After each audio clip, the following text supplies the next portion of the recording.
There's a graveyard in the third town you visit in Pokémon Red and Blue, not a metaphorical graveyard or a spooky aesthetic choice for Halloween. An actual place where dead Pokémon are buried, with a multi-floor tower full of graves and wandering ghost Pokémon, and an entire subplot about a mother who was murdered and refuses to leave. And the game presents all of that as a routine stop on your adventure. You grab your Sylph Scope, you put the ghost to rest, you carry on to the next town. The game doesn't dwell on it. It never asks whether you're all right. That's what these games actually are, underneath the catching and the battling and the gym badges. There's something a bit stranger and a bit more interesting than they tend to get credit for. The original Red and Blue came out in Japan in 1996. They were designed for children, rated equivalent to a G or a PG, sold on the premise of adventure and friendship, and completing a collection. And they were built on a world that had a graveyard town, a recently ended war, a research facility destroyed by something the scientists had created, and a population that was quietly, demonstrably missing a generation. None of that is hidden exactly. It's just not announced. The game doesn't say, incidentally, there was a war. It just doesn't give Red a father. It just puts the gym leader in a military jacket. It just makes the graveyard town the only place in Kanto without any kind of entertainment venue. That's what we're spending the next couple of hours looking at. The things that are there if you look, the theories that have been building since 1996, and the questions the game's opened and never got around to closing. These sections are modular and independent. Nothing builds on anything else. You can drift off at any point and come back and find yourself somewhere equally interesting. That's rather the design of this one. If you'd like to be around for more of this sort of thing, subscribing is always appreciated. No obligation. Let's start at the beginning, with a war the games almost never mention. The first time you walk into Vermilion City's gym, you're there to fight a gym leader. His name is Latique Surge. He's enormous, dressed in military fatigues, and before you battle him, he says something the game never returns to. You won't live long in combat, that's for sure. I'll tell you, kid, electric Pokémon saved me during the war. They zapped my enemies into paralysis, the same as I'll do to you. And then you fight him, and you win, and you get the Thunder Badge, and the game moves on to the next town. That's the entirety of what Pokémon Red and Blue say, about a war that appears to have shaped the entire world you're walking through. One sentence, one gym leader. The whole thing dropped as if it were a perfectly ordinary detail to mention to a 10-year-old challenger before a badge fight. The game never returns to it. There's no follow-up, no NPC who confirms it, no history lesson. Just Latique Surge and then the next town. Latique Surge is the only character in the mainline Pokémon games named after a military rank. Not a nickname, not a title someone gave him. A rank, Lieutenant, which implies he earned it somewhere, which implies there was somewhere to earn it, which implies a military structure that gave it to him, which implies a conflict significant enough to have that structure in the first place. The game doesn't clarify any of this, he just says it and moves on, and so does the game. In the Japanese version, he was referred to as the Lightning American. That detail has hung around for decades because it's peculiar. The Pokémon world has its own geography, loosely mapped onto Japan, and the region introduced in Generation 5 that's clearly based on New York is called Unova. If Surge is American, in the sense the games mean it, there's a specific shape to what that implies.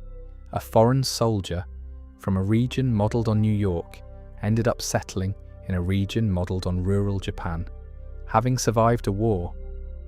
You don't relocate like that in peacetime for no reason. But the war theory is built on more than one gym leader's pre-battle monologue.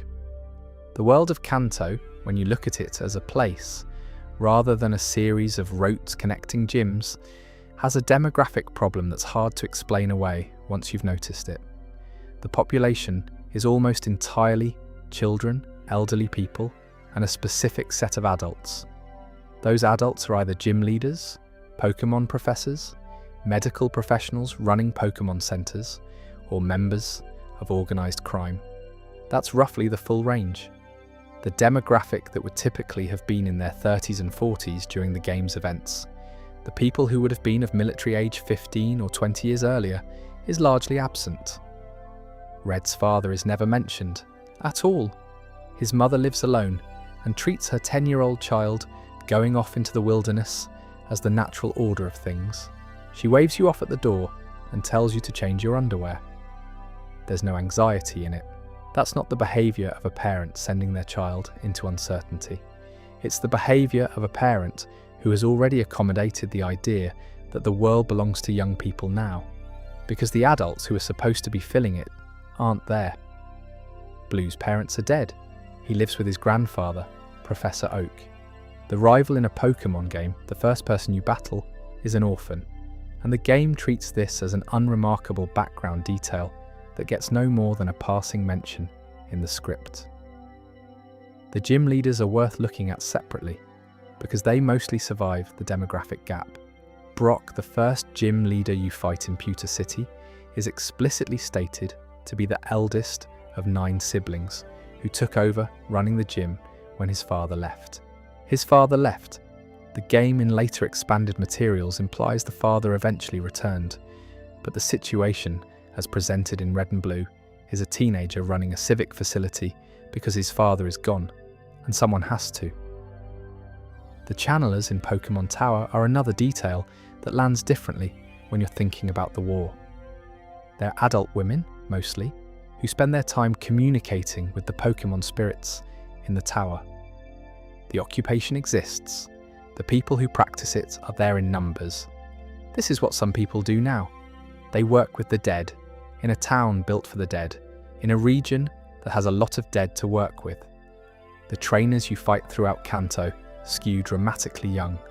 Bug catchers in shorts, young girls who want to be the best trainer, hikers who read as older but are framed as hobbyists, not veterans. The few older trainers, the gentleman on the SS Anne, the occasional channeler in Pokémon Tower, feel like survivors of something rather than people who simply grew old in a normal world. Team Rocket fills the absence in a way that makes sense if you think about it. They're a genuinely large criminal organisation operating openly enough that the police know exactly who they are and can't contain them. They've taken over Sylph Co., the biggest technology corporation in the region. Their leader, Giovanni, runs a gym under a false identity, which means the civic institution of gym leadership is being used as cover for organised crime, and no one in authority has stopped him. Criminal organisations that scale to that size don't do it in a vacuum. They do it when legitimate authority has been weakened, when the social institutions that would normally contain them are underfunded or depleted, when there aren't enough competent adults in the right places to push back. A post-war region with a missing generation of men is exactly the environment in which a well-organised group with resources and no scruples would expand rapidly. The underground tunnels that connect various cities in Kanto are presented as simple pedestrian passages, and for gameplay purposes, that's all they need to be. But the scale and structure of them has always struck people as slightly excessive for the stated purpose. Wide passages, accessible from multiple points, running under entire cities. The framing that they might have been bomb shelters is fan speculation, but it's the kind of speculation that's hard to dismiss entirely once you've walked through them with that in mind. Then there's the infrastructure gap that only becomes visible when you're looking for it. Kanto has Pokémon centres in every significant town. It has gyms everywhere. It has a police presence in the form of Officer Jenny across the region. What it does not have is any meaningful form of entertainment or culture. No cinemas, no theatres, no arcades, no restaurants peculiarly, given that later games established that food culture exists in this world. The buildings in most towns are functional: houses, shops, the gym, the centre. That's it. A society rebuilding after significant disruption prioritises what keeps people alive and functional. Medical care, training facilities, defence, cultural and entertainment infrastructure comes later, when there are enough people and enough stability to support it. Kanto has the first tier and not the second. That's the pattern of a place that was something different not long ago and is still in the process of becoming something else. By Generation 5, the games make the existence of wars in the Pokémon world canonical in ways that aren't speculative. The lore of the Unova region includes a large-scale war in its past, one devastating enough that the legendary Pokémon Cobalion, Virizion, and Terrakion fought humans who were burning forests and displacing Pokémon during the conflict. The Swords of Justice, as they're called, bear grudges against humans specifically because of what that war did to the natural world. At the Pokémon World Tournament in Black 2 and White 2, the announcer introduces Lateet Surge and makes a pointed comment about whether he might be from Unova. It's a small moment in a cameo appearance, and it's not there by accident.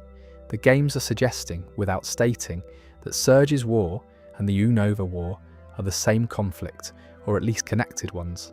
A foreign veteran who ended up in Kanto because the war brought him there. What I find genuinely interesting about all of this isn't the question of who fought whom or which side won. The games never answer those questions, and honestly, they're right not to. What's interesting is that the world of Pokémon, a game series sold to children on the promise of friendship and adventure, chose to set its earliest entries in the aftermath of something terrible, and then said almost nothing about it. The evidence accumulates, if you look. The missing fathers, the empty age bracket, the infrastructure of survival without the infrastructure of culture, the one gym leader who can't quite stop bringing it up before a badge fight. It's the kind of storytelling that was natural in Japan in the mid-1990s. The country was 50 years out from the end of the Second World War, and the memory of that loss was embedded in the way people designed cities and told stories and understood the relationship between childhood and absence. The empty Kanto isn't accidental. It's a reflection, and the graveyard in the third town isn't just a spooky backdrop. It connects. Mind you, that graveyard has a reputation of its own, quite apart from the war. And the reputation starts with the music. If you're enjoying this, a subscribe would be very welcome. The Lavender Town Syndrome story goes like this. When Pokémon Red and Green launched in Japan in 1996, the music for Lavender Town contained high-frequency audio tones embedded in the composition. Children who played the game experienced headaches, nausea, disturbed sleep. In the most extreme versions of the story, there were hospitalizations, dozens of them. The music was identified as the cause. Game Freak quietly altered the audio before the international release, removing the dangerous frequencies, and the whole thing was covered up. The original Japanese music, if you listen to it, still has the power to cause harm. The changes you'll hear in the Western version were a deliberate correction. That's the story, and almost none of it is true. There were no hospitalizations. There are no documented incidents of children becoming unwell from the music. There's no credible record of any kind of public health response.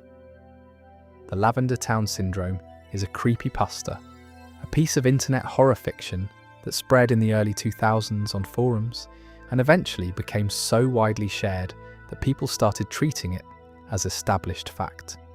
What is true is that the music was changed.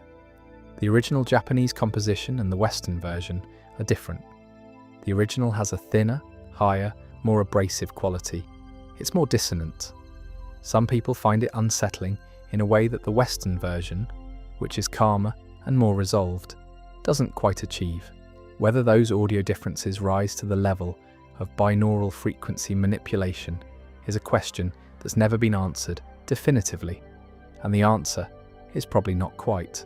But some people do experience discomfort with certain high-frequency audio content, and the original Lavender Town theme is legitimately not the most comfortable piece of music. The reason the Syndrome story spread so effectively is not that it's plausible on a medical level, it's that it's emotionally accurate. Lavender Town is deliberately, intentionally unsettling, and players who walked into it as children felt something in there that they couldn't entirely name. The creepypasta was a community trying to explain that feeling using the vocabulary of horror. The music made people feel a certain way. The story grew from the feeling. What the game's actually built in Lavender Town is, if you look at it directly, strange enough without adding fictional hospitalizations to the picture. Lavender Town is a graveyard town. Its primary landmark is Pokémon Tower, a multi-story building that exists specifically as a place where people bury their dead Pokémon. Not hide them away, not pretend they don't die, bury them. There are proper graves with headstones. There are mourning NPCs standing beside them. There are ghost Pokémon wandering the upper floors. And before you acquire the Fluidscape, they're invisible and untouchable, and they attack you anyway. This is a children's game rated appropriate for all ages. And its third major town is a graveyard where the dead exist in a visible, present way that most games, for most audiences, would choose to soften or avoid. The choice to put that in the game is significant when you think about what it implies. It means that in the Pokémon world, death is real. Pokémon die, people grieve them. The world has built a physical institution for that grief, a tower of burial that the whole town has organised itself around. There's a shop selling potions downstairs. There's a guy who heals your Pokémon nearby, and there's a graveyard upstairs with actual ghosts in it. The man who lives in Lavender Town is called Mr. Fuji. He's an elderly man who spends his time caring for orphaned and abandoned Pokémon. He's kind, slightly sad, and the game presents him as someone who has retreated to this quiet place to do good work. In later games and expanded materials, his backstory comes into focus. He worked at the Pokémon Research Lab on Cinnabar Island. He was involved in the project that created Mewtwo. He left, consumed by guilt about what they had made, and moved to Lavender Town. He chose a graveyard town, specifically, a place of mourning. That's not incidental to who Mr. Fuji is. He's living adjacent to the place where people bring their grief, because his own grief brought him to the same neighbourhood. He's doing penance in the town that exists for exactly that purpose. There's one more detail in the original games that tends to get overlooked, possibly because it's so strange that players assumed they'd misread it. In one area of Lavender Town, accessing a specific television screen produces what appears to be a ghost. Not a Pokémon ghost, just a ghost. A presence on a TV that doesn't correspond to anything the game explicitly identifies. The game never addresses it. You can walk away and it never comes up again. It's simply there for anyone who finds it, doing nothing in particular. That kind of unannounced strangeness is part of what the Syndrome story latched onto. Lavender Town has that quality throughout.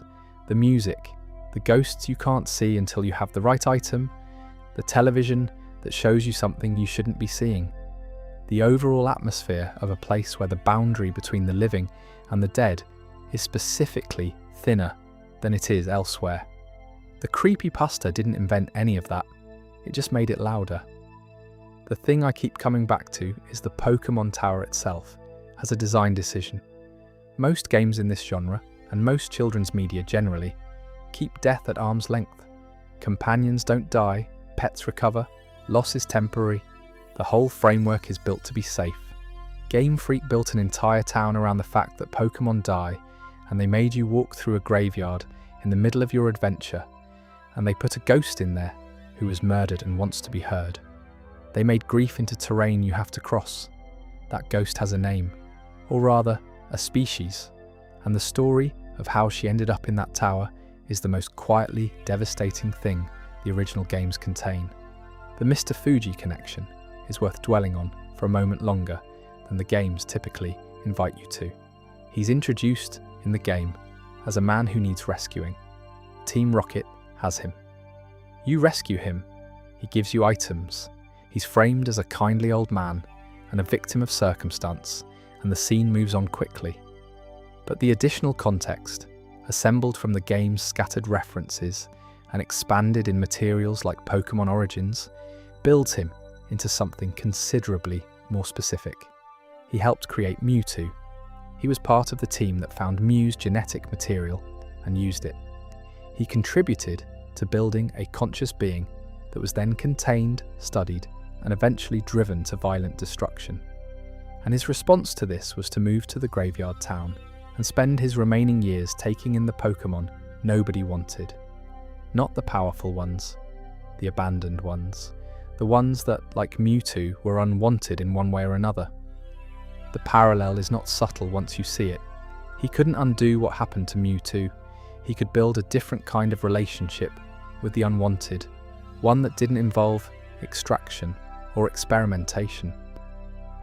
Lavender Town's care home for abandoned Pokémon is, in this reading, Mr. Fuji's ongoing attempt at an apology he can never quite make to the right recipient. If you'd like to keep following along, a subscribe is always appreciated. There's another layer to Lavender Town that tends to get folded into the syndrome discussion, but deserves its own moment. The town's colour palette was deliberately designed to feel different from every other location in the game. Kanto, broadly, is presented in relatively bright colours, the greens and blues and reds that characterise routes and towns in the cartridge's limited palette. Lavender Town is purple, a specific, muted purple that doesn't appear anywhere else in the region in quite the same way. The visual language is as deliberate as the music. You're somewhere different. The rules are different here. The ghost Pokémon you encounter in Pokémon Tower before acquiring the Sylph-scope are identified in the game's internal structure as a specific Pokémon type, but without the scope, the game can't render them for you. They appear as a shapeless entity called Ghost, and they resist all your moves entirely. You can't fight them. You can't run from them. They just attack you, take damage from nothing, and stay. The Sylph-scope reveals them as a ghastly or a haunter, or, in one specific case, something else entirely. The something else is the reason you're in the tower. Mr. Fuji has been kidnapped and is being held on the top floor by Team Rocket. The same Team Rocket who, in the course of their operation in Lavender Town, killed a Marowak, killed her on the premises of a graveyard building because they were trying to steal her child, and she died protecting it. Her ghost is why the upper floors of the tower are impassable until you face her. The game requires you to interact with this. It doesn't let you skip the grieving ghost mother to get to the man you're rescuing. You go through her, and then you put her to rest. She thanks you, as much as a Pokémon ghost can communicate gratitude, and asks you to find her Cubone. And then you carry on up the tower. That sequence is, when you strip away the game mechanics and describe it plainly, about helping a dead mother find peace so that the child she died to protect can have a future. In a game that also involves throwing balls at lizards and teaching them to use water guns. The dissonance between those two things is exactly what makes the games interesting to look at carefully. Game Freak put something genuinely heavy in the middle of a children's adventure, and trusted the children to handle it, because children are generally better at handling grief than adults tend to assume. The Pokémon world has a Pokémon Tower because the people who designed it understood that the existence of death doesn't need to be treated as a shock. It can just be part of the landscape. The syndrome myth circled around that feeling without landing on it. What was unsettling about Lavender Town wasn't the audio frequencies. It was walking into a graveyard at age 8 and finding something real in there, something that acknowledged loss in a medium that usually doesn't bother. The ghost who wouldn't leave, and the story of how she got there, is the most straightforwardly emotional thing the original games contain. And the theory about who, specifically, Cobonin's mother was, takes that story somewhere even stranger. Here's what the game tells you happened, and it's not comfortable. Team Rocket was operating in Lavender Town, trying to steal Pokémon. In the course of this operation, they encountered a Marowak, and they killed her. She died in the Pokémon Tower, which is the building where Pokémon are buried, defending her child. Her ghost remained in the tower. Her Cubone was left alone. When you reach the relevant floors of the tower, she attacks you. Not because she's evil, because you're a stranger, and she is defending something even death couldn't talk her out of defending. The game requires you to help her, and helping her means letting her see that her Cubone has been found and is being cared for, after which she can finally go. She thanks you. She leaves. That's a canonical story in the game. It happened. Team Rocket killed a mother. Her ghost haunted a graveyard. A 10-year-old with a Pikachu helped put her to rest. What makes this worth looking at more closely is the Pokédex. Because the Pokédex has something to say about Cubone that expands the story in a direction the game doesn't fully acknowledge. Cubone's Pokédex entry states directly that it wears the skull of its deceased mother. Not a decorative helmet, not armor it found somewhere, the skull of its dead mother, which it carries as protection and as grief simultaneously. This is official information, not fan speculation. It's in the scientific catalogue. Now here's the thing about that. The Marowak in Pokémon Tower was killed, and Cubone was left without a mother. That story is specific to one pair of Pokémon in Lavender Town, but the Pokédex entry applies to all Cubones, everywhere. Every Cubone you encounter, on every route, in every game, across the entire series, is wearing its dead mother's skull. This isn't a quirk of the one Cubone in the narrative. This is what the species does. Every single one. Which implies every Cubone's mother is dead. Which implies a cycle you can't separate from the species. Cubone are born or hatched, and their mothers die, and they take the skull, and they grieve, and eventually they evolve into Marowak. And Marowak are the same species, whose skull becomes Cubone's defining feature, which means every Marowak you encounter was once a Cubone wearing their mother's skull, and every Marowak eventually becomes someone else's skull. The grief cycle is built into the biology of the species. You cannot have a Cubone without a dead Marowak. You cannot have a Marowak without a Cubone who survived the loss. The species perpetuates itself through an unbroken chain of maternal death and orphaned childhood. That's not dark subtext, that's just what they are. The Alolan version of Marowak, introduced in Sun and Moon, adds something to this. The bone Alolan Marowak wields is set on fire, and the game states that the flame is the spirit of its deceased mother, still burning, still present. The ghost of the mother isn't in Lavender Tower in this case. She's in the weapon her child carries. Different form. Same idea. Now comes the fan theory that has been around since the 1990s and still hasn't been fully put to rest, which is appropriate, given the subject matter. Cubone and the baby that lives in a Kangaskhan's pouch are, when you look at them side by side, very similar, strikingly similar. Same rounded head shape, same basic body structure, similar limbs, similar build.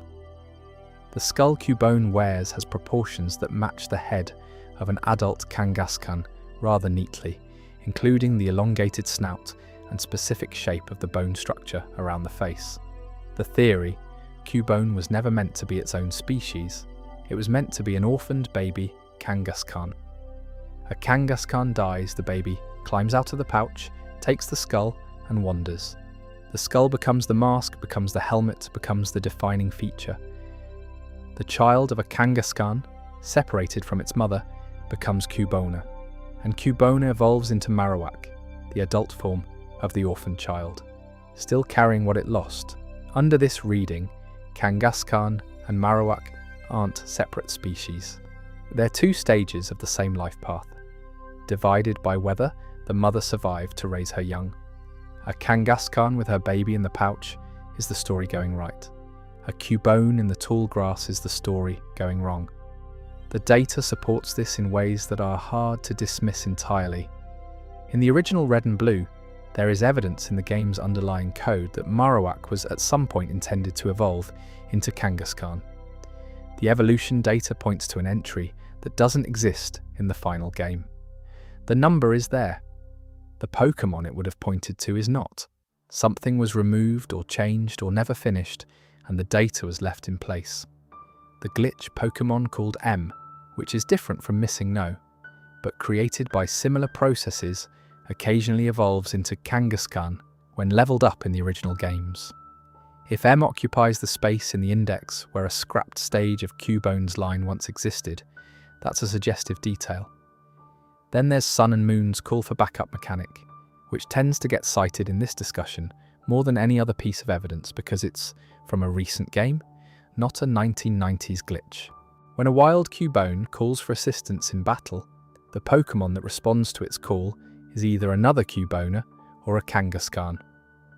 The game's own systems for modelling Pokémon family structures treat these two species as related in a way that's consistent with nothing else. In the officially acknowledged Pokédex, Game Freak has never confirmed the theory. They've also never denied it. The people who've been asked, including in interviews where the topic would be natural to raise, tend to smile and move on. Which is, to be fair, exactly what you'd do if the theory was true and you didn't want to discuss it, or if the theory was false and you didn't want to embarrass the people asking. The part of this that sits with me when I think about it too long is the Kangaskhan pouch. If this theory is correct, every Kangaskhan you see carrying a baby in its pouch has a potential future as a skull. The thing that makes Kangaskhan iconic, the maternal image of the mother protecting her young, is the same thing that, if interrupted, creates the orphaned species wandering the tall grass in grief. The Pokémon world built two species around the same moment and split them across the question of whether the mother lived. Game Freak called this too dark to include in a children's game, if the theory about scrapped content is accurate. And I think they were probably right, for about 5 minutes before putting a ghost mother in the graveyard tower anyway. The design choices around Cubone taken together suggest someone at Game Freak working through something about the relationship between loss and identity, not in a therapeutic framework way, not in a way that the game's put into words, just in the consistent return to the same question. What does grief do to the shape of a living thing? Cubone wears its grief. The skull is visible. Everyone who encounters a Cubone knows immediately that it has lost something because the loss is physically present. The grief isn't internal and private, it's the first thing about it. There's something to be said for that as a design principle, setting aside the lore entirely.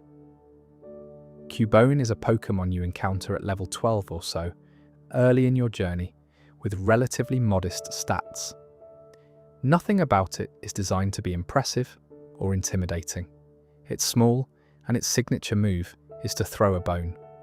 But nearly every player who has spent time with the franchise remembers Cubone, knows Cubone's story, finds Cubone affecting in a way that more conventionally impressive Pokémon don't quite manage. That's what putting the grief where you can see it does. You can't encounter a Cubone and not know what it's been through. The Pokémon who carries its face from when it was human is somewhere in the next section, and it is perhaps even more unsettling. Somehow, the question the theory never quite settles and possibly can't is about the Marowak specifically. The canonical mother in Lavender Tower is a Marowak. The game is clear about this. When the Sylph Scope resolves the ghost's appearance, it's a Marowak, which means, within the strict logic of what the game tells you, the Cubone in the tower has a Marowak mother, not a Kangaskhan mother. But this is precisely where the scrapped evolution theory does most of its work. If the original design had Marowak evolving into Kangaskhan, and that evolutionary line was changed, the ghost in the tower might have been designed as a Kangaskhan and redrawn as a Marowak at the last stage. The data beneath could still point in the direction of the earlier design. The game you play is the finished product.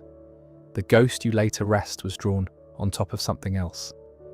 This isn't verifiable. Game Freak hasn't released design documents that would confirm or deny it. What exists is the finished game, the similar designs, the data anomalies, and the sun and moon mechanic. None of it is conclusive. All of it points in the same direction. And honestly, the version of the theory that exists in the gap, confirmed by nothing and denied by nothing, is more interesting than a confirmed answer would be. A confirmed answer closes the question. The question, as it stands, invites you to think about what it would mean if it were true, to hold the possibility and see what it does to the world. That's a different kind of engagement with a piece of media than certainty produces. The games seem to understand this. They leave a lot of things in that particular state of confirmed by nothing, denied by nothing, and trust that the question is worth having. Please subscribe if this is the sort of thing you'd like to see more of. There's another Pokémon worth mentioning in this context, not because it's a Cubone or a Marowak, but because it inhabits the same emotional register. Yamask carries a mask that was its face when it was human. The Pokédex states this matter-of-factly. The mask is a remnant of its former human face, and sometimes Yamask looks at it and cries. That's in a game marketed to children aged 6 and up. The information is filed alongside notes about diet and height. The pattern these Pokémon form, Cubone in its mother's skull, and Yamask with its own lost face, is of beings who carry the material evidence of what they've lost. They don't just grieve internally, they hold the grief in their hands, or on their heads, where it's visible to everyone.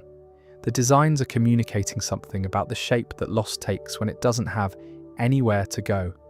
It becomes the thing you carry, the thing that defines you, the thing you can't set down. That the games built multiple species around this idea suggests it wasn't accidental. Someone at Game Freak was thinking carefully about grief when these Pokémon were designed, and they kept arriving at the same answer. The lost thing becomes part of the body. The skull becomes the helmet. The face becomes the mask. You carry what you've lost because there's nowhere else to put it. This is the emotional logic that runs through the ghost types specifically. They are, almost without exception, defined by attachment. Attachment to a place, to a person, to an object, to a former self. The thing that keeps them from moving on is also the thing that makes them who they are. Cubone can't exist without its grief. If it could, it wouldn't be Cubone. The games don't moralize about this. They don't suggest that Cubone should try harder to let go, or that the grief is unhealthy, or that there's a therapist in the next town who specializes in bereaved ground types. They just say, this is the Pokémon. This is what it's been through. This is what it carries. And then they put it in the tall grass for you to catch, which is, when you think about it, either a deeply compassionate way to handle grief or a remarkably strange design choice for a game about collecting creatures for competitive battles. Possibly both, simultaneously. The next section is about something that was created deliberately, by human hands, in a laboratory, and what consciousness costs when someone else decides to make it. The Pokémon Mansion on Cinnabar Island is a ruined building when you reach it. The windows are broken, the floors creak. There are wild Pokémon in the corridors. Whatever happened here happened some time ago, and nobody has come back to clean it up. What happened here is documented in a series of journal entries left scattered across desks and floors throughout the building, and reading them in order is the closest the original games come to telling you something they clearly found difficult to say directly. The first entries are professionally detached. A research team has been studying the Pokémon called Mew, which may be the genetic ancestor of all Pokémon species, containing trace DNA of every creature in existence. They've obtained a specimen. They've begun analysis. Later entries describe the beginning of a cloning project. They have enough genetic material from Mew to attempt a reconstruction. The goal, stated plainly, is to create a new Pokémon. Then the tone changes. The researcher notes that the clone shows signs of violent behaviour early in its development. It's more powerful than anything they've studied. It's aware of its surroundings in ways that are difficult to categorise. The entries grow more fragmented. The clone's power is increasing faster than the facility can contain. The final entries describe the destruction of the lab and identify the entity they created as the world's most powerful Pokémon. Then the journal ends. The building is ruined, and somewhere in the world, the thing they made is still there. Mewtwo is not a legendary Pokémon in the traditional sense of the term. The legendary Pokémon you encounter throughout the games, the birds and the beasts and the ancient guardians, exist within the natural order of the world. They were created by the world's mythology, or by Arceus, or by whatever system governs the emergence of powerful creatures. They have a place in things. Mewtwo was made in a laboratory, by people, recently, It was designed by a team of scientists who obtained genetic material without asking anyone, created a conscious being without its knowledge or consent, and then were surprised when the conscious being objected to the situation it found itself in. The first Pokémon movie, which came out in 1998, goes further into this than the games do. Mewtwo in the film grapples with questions about its own existence in a way that's fairly unusual for a children's animated feature. Why was it created? What does it owe to the people who made it? Does having been made for a purpose mean it must fulfill that purpose? Is its life its own? These are, to put it plainly, philosophical questions about the nature of consciousness and the ethics of creation. They're also, to put it less plainly, the kinds of questions that the 20th century's history of experimentation and its consequences had made more urgent. The film doesn't answer them neatly. Mewtwo destroys a lot of things and then a very small child cries, and the crying somehow matters more than the destruction, and Mewtwo leaves. It's not a tidy resolution, it's probably the right one. What the games give you is the aftermath of that creation, stripped of the emotional context. You find the ruined lab, you read the fragmented journals, you understand that something terrible happened here, and that the terrible thing came from good intentions and bad ethics. And then much later, when you're arguably the best Pokémon trainer in the world, you find Mewtwo at the end of a cave, and you fight it with no more ceremony than you'd fight any other encounter. The game doesn't acknowledge that there's something strange about that. Mewtwo doesn't ask you why you're here. It doesn't speak. It just fights you. And that gap between the profound ethical questions the backstory raises and the completely unremarkable gameplay of the encounter itself is its own kind of commentary. The Pokémon world normalizes the extraordinary. Even this, one of the scientists involved in the project, is Mr. Fuji, who appears earlier in this video. He left the project after it ended, moved to Lavender Town, and spent the rest of his time caring for orphaned Pokémon. The choice of town is the choice. A graveyard for someone doing penance. He couldn't undo what they made. He could at least feed a Cubone. Now for the theory that tends to get the most traction among people who've spent serious time thinking about Cinnabar Island, and which the games have never confirmed or denied despite having had 30 years to do either. Ditto is a small, purplish, blob-shaped Pokémon that can transform into any other Pokémon with reasonable accuracy. It exists in limited numbers in the wild. It can breed with almost any Pokémon species, which is why breeding centres keep one on hand for producing eggs. Its own biology is undefined in the Pokédex beyond the transformation ability. No one knows quite what it eats, or how it reproduces on its own terms, or where it originated. Its base stat total is 132, the total of all its individual statistics added together, a number that represents the overall power level of a Pokémon, comes out to 132. Mew's base stat total is 100. That's not the same number, but there are other connections. Both Pokémon can learn Transform, the move that allows the user to copy another Pokémon's form, and abilities. It's an unusual move. Almost no other Pokémon learn it naturally. Both Pokémon are available in extremely limited numbers in the original games. Both have a pink or purple colouring and an amorphous, undefined quality to their design. Mew can learn any move and become any type.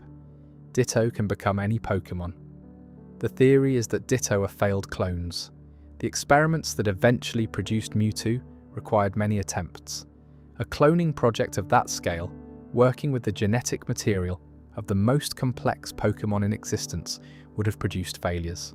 Organisms that absorbed Mew's genetic information, but couldn't stabilize a permanent form.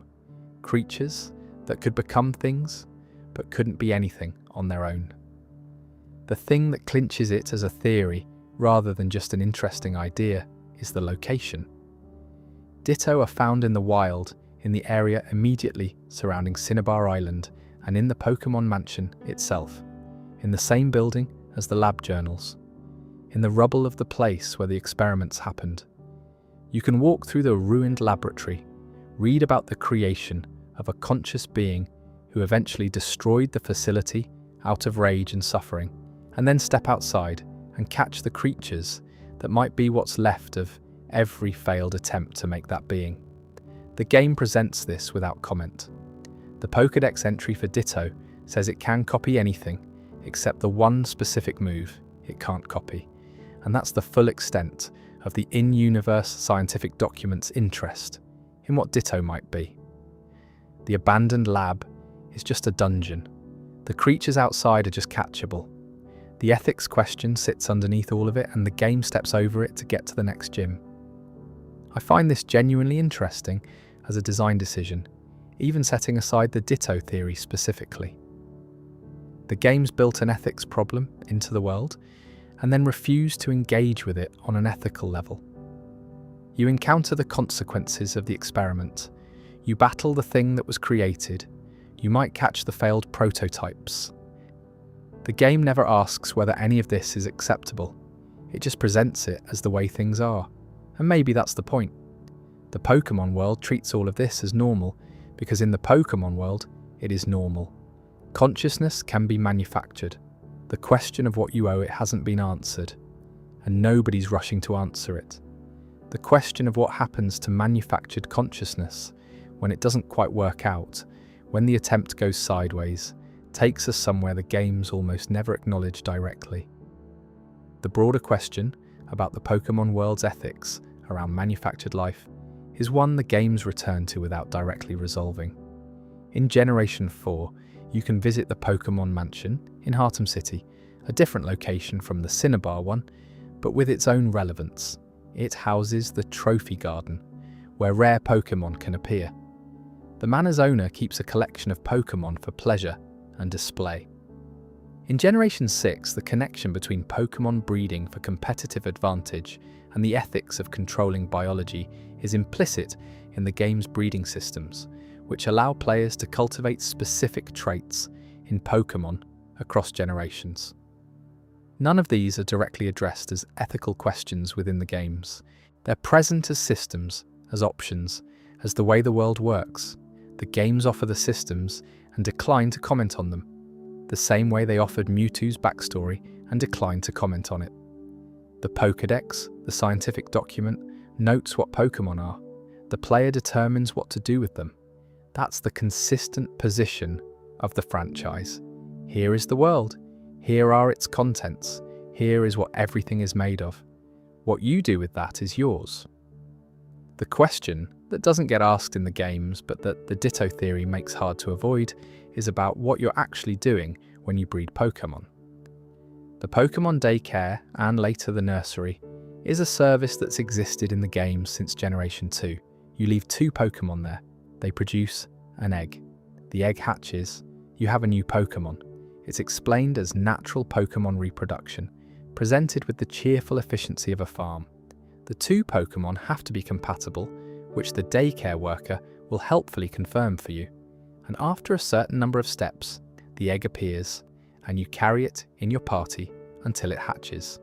The Pokémon that's almost always kept in a daycare for breeding purposes, the universal partner that's compatible with almost every species and produces eggs reliably, is Ditto.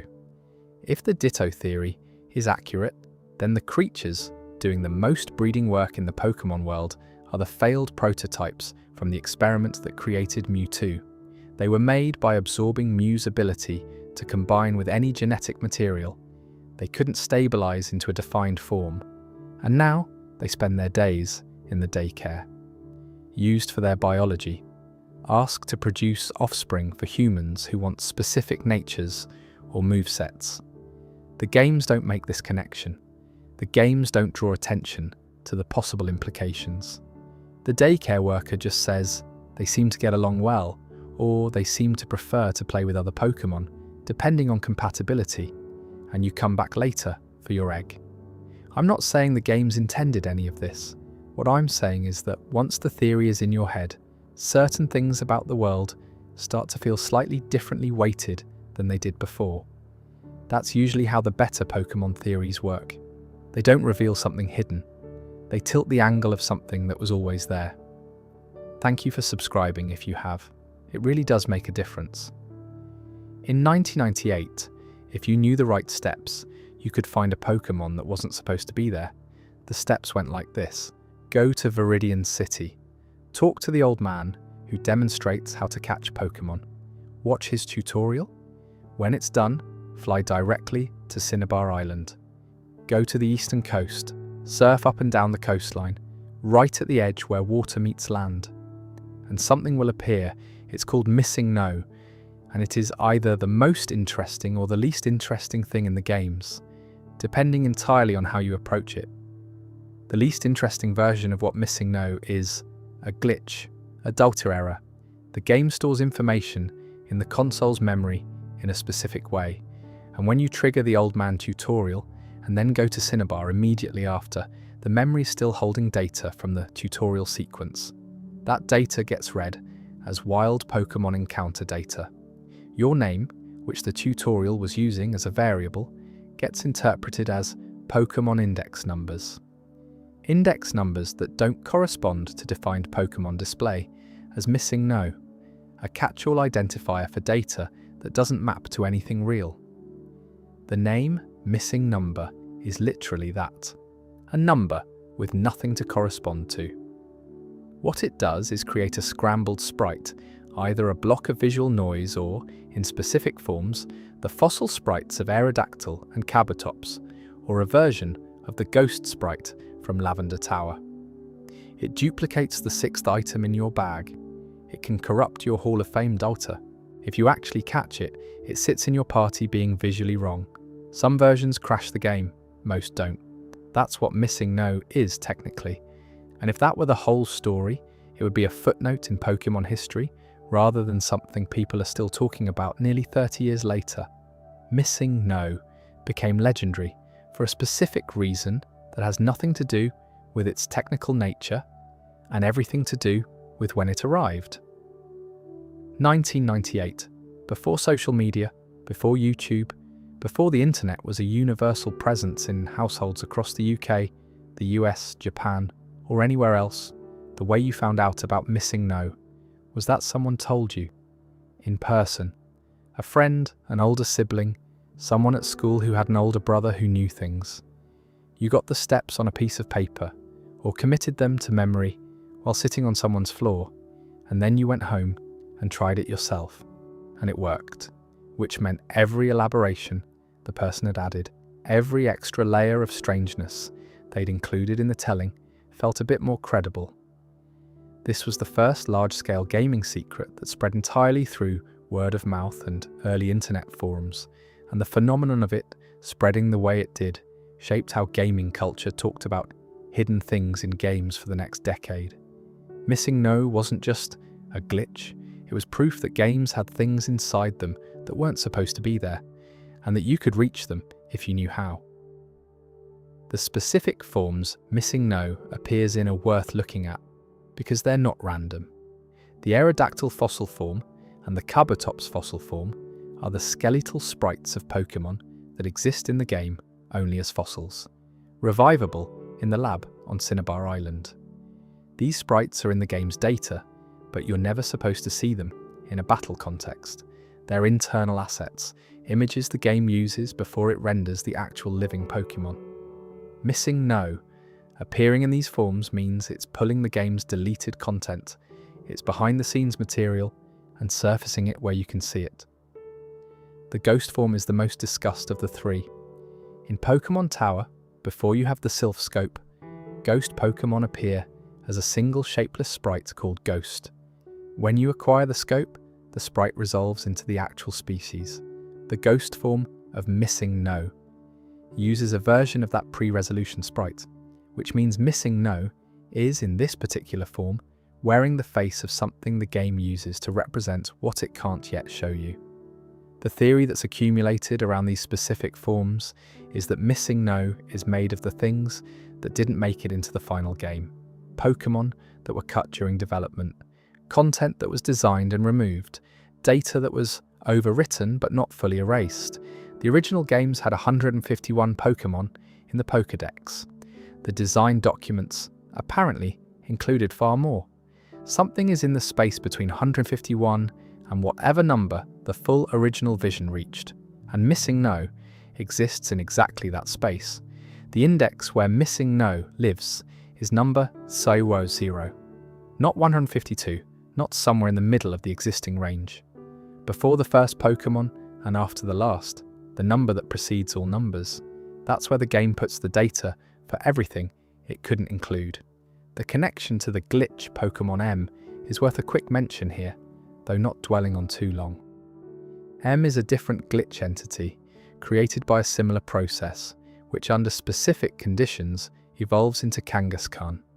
If M occupies space in the index where a scrapped stage of Cubona's evolution once existed, and the Kangaskhan-Cubona theory from the previous section has any basis, then M might be a fragment of a Pokémon that was never finished.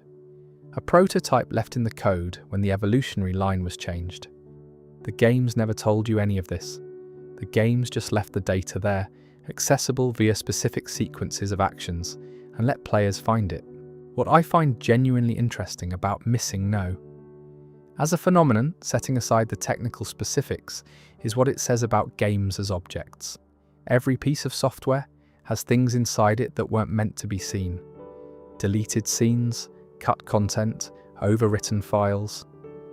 The difference between a film and a game is that a film's deleted scenes have to be deliberately included in the DVD extras for you to access them.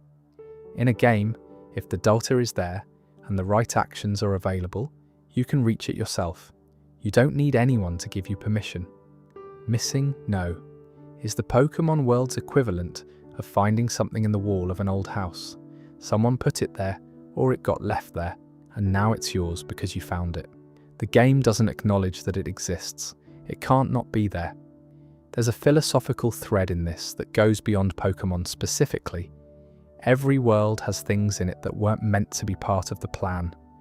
The residue of decisions that got changed. The data of things that were considered and rejected. The Pokémon world has that specific number of them, plus one more that only appears if you know how to look. And the Pokédex entries for the official 151, if you read them carefully enough, contain a different kind of strangeness. Less like a glitch, more like someone writing things down and assuming no one would read too closely. The Pokémon games that followed the originals developed a tradition of hiding things in data that players weren't supposed to find, and found anyway.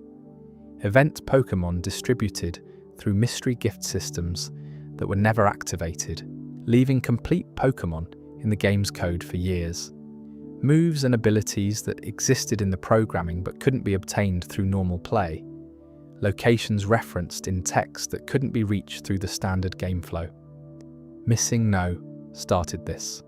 It was the first time players discovered that the game's data contained things the game's surface hadn't announced, and it established that looking beneath the surface was rewarding.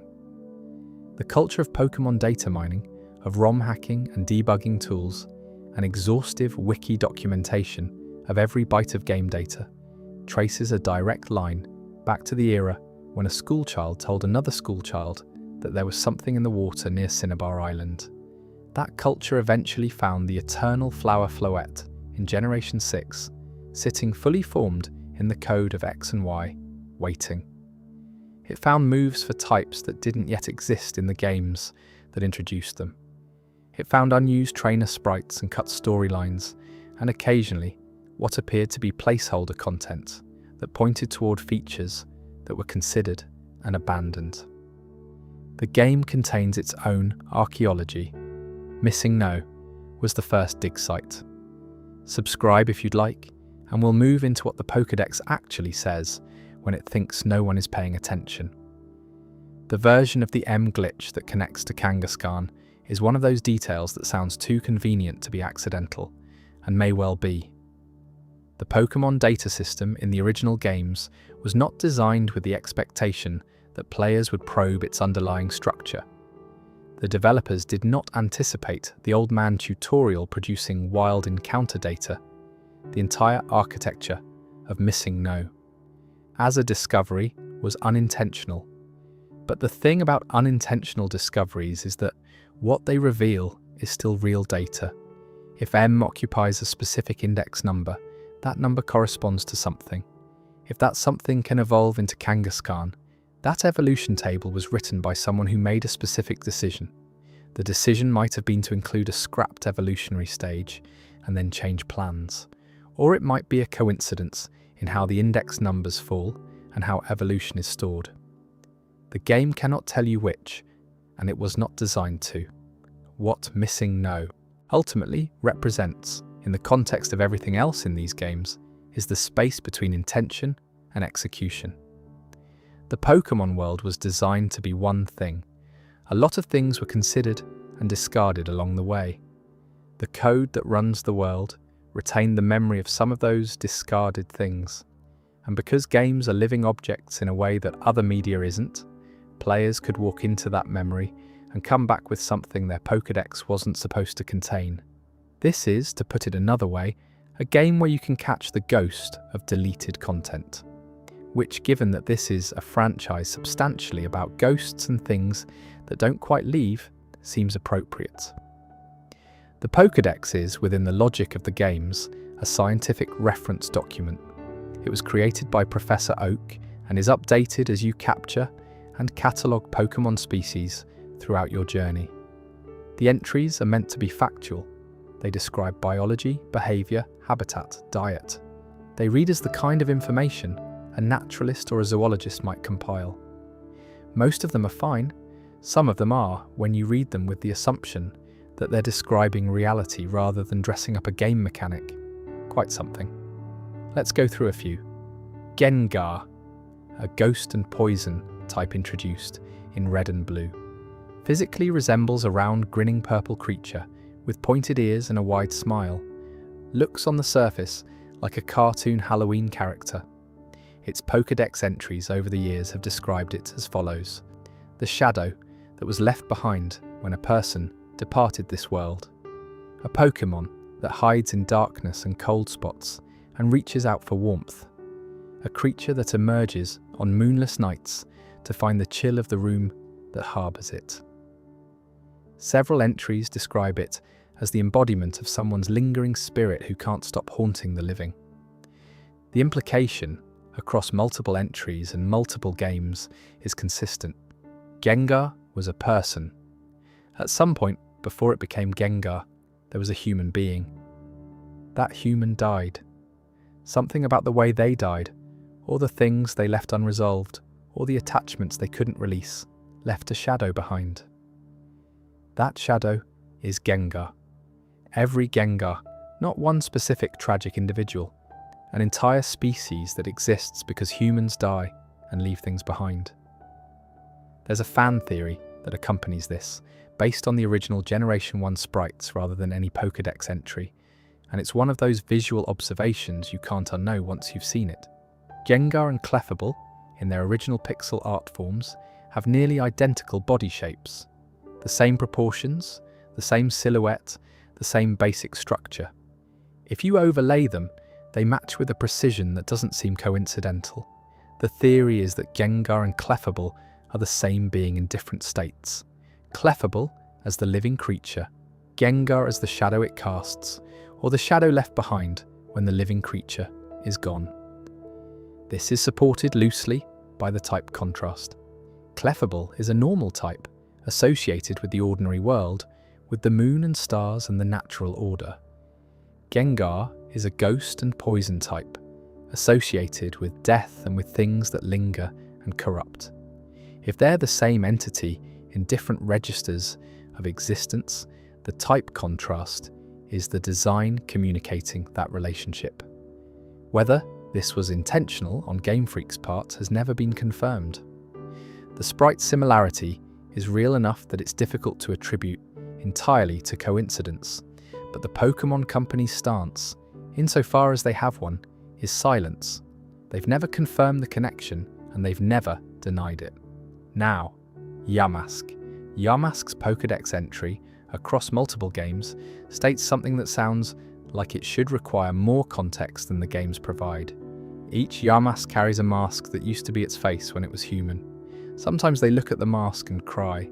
This is a Pokémon classified as a ghost type, and introduced in Generation 5, rated appropriate for all ages, available for capture in the desert resort area of Unova. The scientific catalogue entry for this creature, the document a fictional professor compiled to help you understand what you've caught, states plainly that it has a human face because it was human, and that it sometimes looks at the remnant of its humanity and weeps. The evolved form, Cophagragus, which resembles an elaborate sarcophagus, has entries stating that it traps people who get close in its body and turns them into Yamask. The cycle propagates itself. Yamask becomes Cophagragus becomes more Yamask, not through breeding in any conventional sense, but through the capture of new humans who get too close. Phantump is a small ghost and grass type Pokémon, introduced in Generation 6, resembling a tree stump with eyes. Its Pokédex entries state that it is formed when the spirit of a child who died while lost in the forest possesses an old tree stump. Not an adult. The entries specify children, small children, wandering in forests, who died there, and whose spirits needed somewhere to go.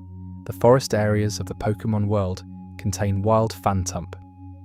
There are forests in the Pokémon world where you can walk into the tall grass and encounter the spirit of a child who died there. The Pokédex tells you this as a factual matter. Its habitat information tells you where to find them. Trevenant, which Phantump evolves into, adds a further layer. It controls the trees of the forest with its roots, and causes those who harm the forest to become hopelessly lost and never find their way out. The implication is straightforward.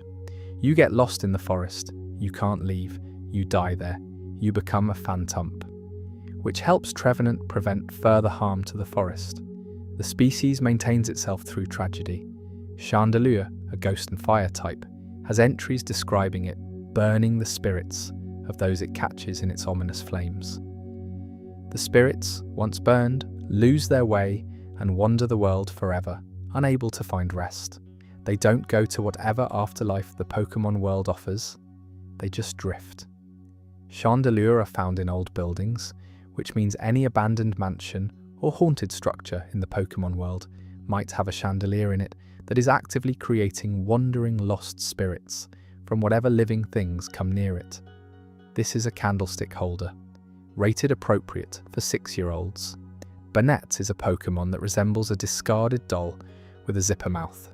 Its entries describe it as a toy that was thrown away by a child, which developed a grudge through sheer force of hatred and resentment, and became a ghost type, animated by the desire for revenge on the child who discarded it. It wanders, searching, trying to find the person who threw it away. The thing about Banette is that it's a species. It has a Pokédex number. It can be found in the wild, which means there are enough discarded, resented children's toys in the Pokémon world, enough abandoned objects carrying the weight of having been thrown away, that they constitute their own ecological category. You can't have a species without a population. There are many Banettes. There are, proportionally, many children who abandoned toys with enough carelessness that the toys developed a desire for revenge. This is a children's franchise commenting, via a monster doll with a zipper for a mouth, on a behaviour children are frequently cautioned against. The pattern, when you look at ghost types as a category rather than individually, is consistent enough to be clearly designed rather than coincidental. Ghost types in Pokémon are almost universally defined by loss and attachment. Former living things, humans, Pokémon, objects, that died or were discarded and couldn't let go of what they'd left. The child in the stump, the human face on the mask, the shadow of a person, the doll that never forgave being thrown away. They are collectively a map of the ways that attachment survives death. The ghost type in Pokémon is not an aesthetic choice. It is a taxonomy of grief, catalogued with the same straightforward precision the Pokédex applies to where Caterpie can be found in tall grass. The thing that's remarkable about this, and I do think it's remarkable, is that the games never editorialise. The Pokédex doesn't note that Yamask's situation is sad, or that Phantump represents a tragedy, or that perhaps someone should look into how children keep dying in the forests around Lumio City. It just reports. The Pokémon exists. Here is what it is. Here is what it came from. Here is where you can find it. Good luck catching it. The world of Pokémon is built on the assumption that the extraordinary is ordinary once you're used to it. That dead children in forest stumps and abandoned toys consumed by revenge and human shadows wandering cold rooms are just part of the landscape. The Pokédex reports it all with the same level tone it uses to describe what Caterpie eats. Maybe that's the most unsettling thing about it. Not the individual entries, the tone. The tone that says, yes, this is the world, and yes, there are ghosts in it, and no, that doesn't particularly interrupt anything.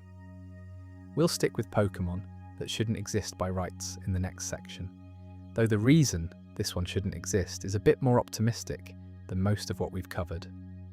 The cumulative effect of reading through ghost-type Pokédex entries over multiple generations is a specific kind of claustrophobia. It's not the claustrophobia of a horror film where something is trying to get you. It's the claustrophobia of a world that's very densely populated with grief. Not with danger exactly, with things that haven't been able to let go. The Pokémon world contains a Pokémon made of the residue of people who died. A Pokémon made of the emotions left in places after people leave. Pokémon made of regret, of abandonment, of lost youth, of burned spirits, of faces their former owners no longer have. And these things are catalogued in a reference document. They have entry numbers. You can catch them and give them nicknames. The game's treatment of all of this as normal is, depending on how you approach it, either a feature or a bug. You could argue it should cause more discomfort than it does, that the casualness is inappropriate to the material. Or you could argue the casualness is exactly right. These things are present in the world.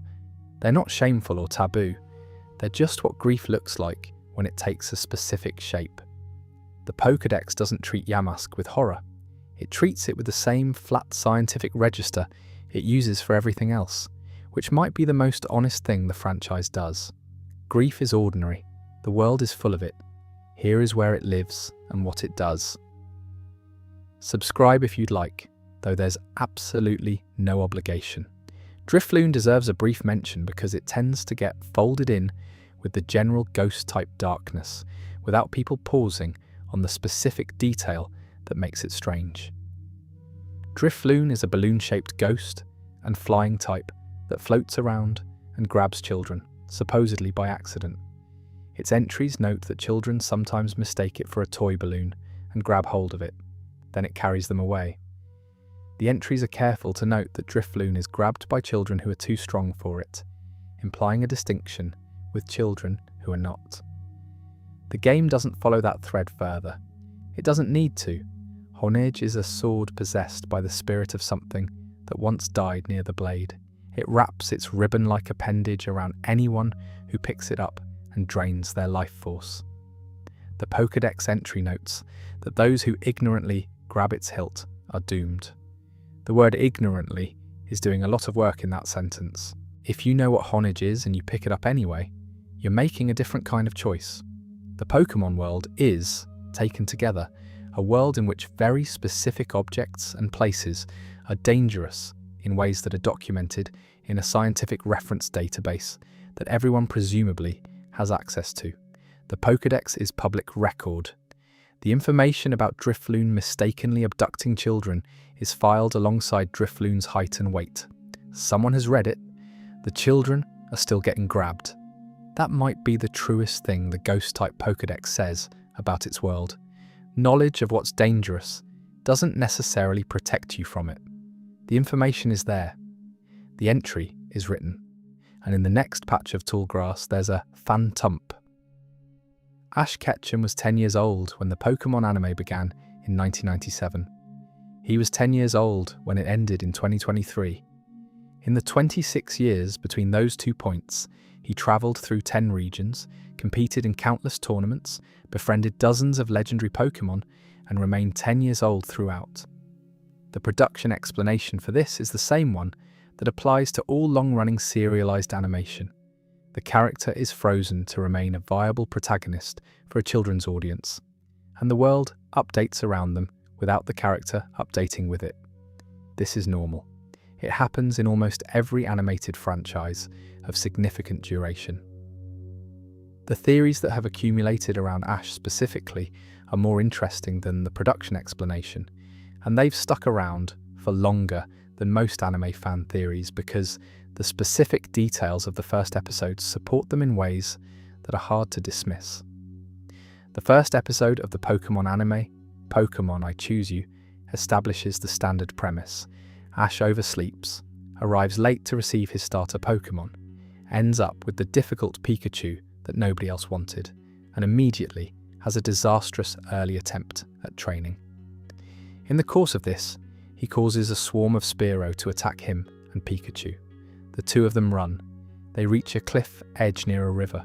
In the rain, with the swarm closing in, Ash puts himself between Pikachu and the attack. Lightning strikes. The lightning theory holds that Ash didn't survive that lightning strike intact. He was seriously injured. He fell unconscious. The Pokémon world is depicted from that point forward. Every gym badge, every region, every legendary encounter, every friendship, every tournament is the dream of a 10-year-old boy lying somewhere in a hospital in Pallet Town, generating the adventure he always wanted from inside an unconscious mind. The evidence the theory points to is largely structural. Ash's luck throughout the anime is statistically implausible. He repeatedly encounters legendary Pokémon, species that are supposed to be unique and extraordinarily rare. He develops deep bonds with multiple legendaries across multiple regions. He wins battles he shouldn't win. He loses battles in circumstances that feel more like narrative timing than actual failure. The world responds to Ash in a way that the world doesn't respond to other characters in quite the same degree. He also never ages, not even slightly. The world changes around him, new technology arrives, new regions are discovered. The timeline appears to advance in some respects. Ash stays 10. His friends age in the way that children age when they're given the appropriate narrative space. Ash doesn't. The lightning theory explains this as the consistency of a dream. The dreaming mind holds the central figure in place while the world shifts. Ash can't age because his unconscious mind doesn't have a reference for what he'd look like at 12 or 15 or 20. He can only dream himself as the 10-year-old he was when the lightning hit. The counter theory, and the one I find more satisfying emotionally, is about Ho-Oh. In the first episode of the anime, before Ash has done anything to earn attention from legendary Pokémon, before he's caught a single Pokémon or won a single battle, a Ho-Oh flies over him. He's the only one who sees it. The rainbow-coloured legendary leaves a feather in its wake. Professor Oak, when Ash describes it, says he's never heard of such a Pokémon, which is a choice of words given that Oak has ostensibly been studying Pokémon his entire professional life. Ho-Oh's legend, established in the games and referenced in the anime, is that it grants eternal happiness to pure-hearted travellers. That's the myth attached to the Pokémon. Eternal happiness specifically to those whose hearts are pure. The theory, Ho-Oh granted Ash's wish in that first episode, not after the lightning, before it, or simultaneously with it. The encounter with Ho-Oh happens in the opening episode, and the adventure that follows is the wish being fulfilled. An eternal journey, eternal friendships, the road always continuing, the adventure never ending. Under this reading, Ash not aging isn't brain damage or a production choice. It's the wish. He's living inside it. Every region is the wish. Every legendary Pokémon drawn to him is the wish at work. Every time he should have lost and didn't, every impossible victory, every friendship that defied what should have been possible, is Ho-Oh's promise kept. The tragedy in this reading, and there is one, is the same as the comfort. The wish doesn't end. The road doesn't stop.